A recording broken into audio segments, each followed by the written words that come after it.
یمحو اللہ ما یشاء ویثبت عندہ ام الکتاب۔ اللہ فرماتا ہے تقدیر لکھنے والا میں خود رب کی ذات ہوں،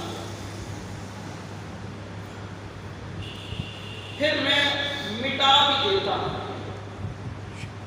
پھر دوبارہ لکھ بھی دیتا ہوں۔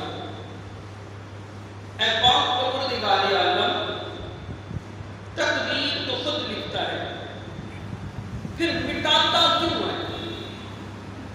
مٹایا دو صورتوں پر جایا جاتا ہے۔ جب بچہ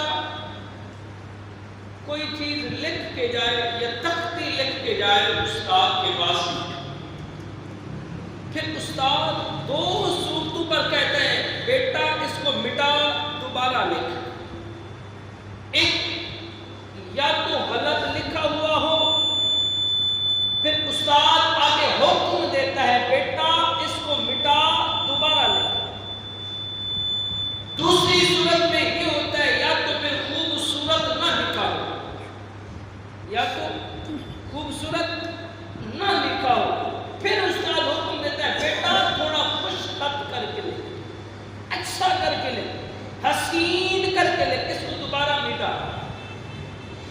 وہ قادر کریم ذات یحب الجمال ہے، خوبصورتی کو بھی پسند کرتا ہے، لکھا بھی خود ہے، لکھا بھی حسین ہے، پھر مولا تو مٹاتا کیوں ہے؟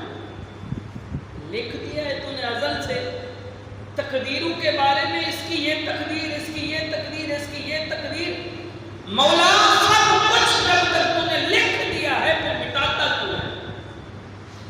اللہ فرماتا ہے لکھ دیا ہے، پھر کچھ خاص بندے جن کو میں رب کہتا ہوں، الا ان اولیاء اللہ، پھر میری بارگاہ میں استدعا کرتے ہیں، التجا کرتے ہیں، مولا یہ بے اولاد ہے میرے پاس آ گیا ہے، اب تیری میری یاری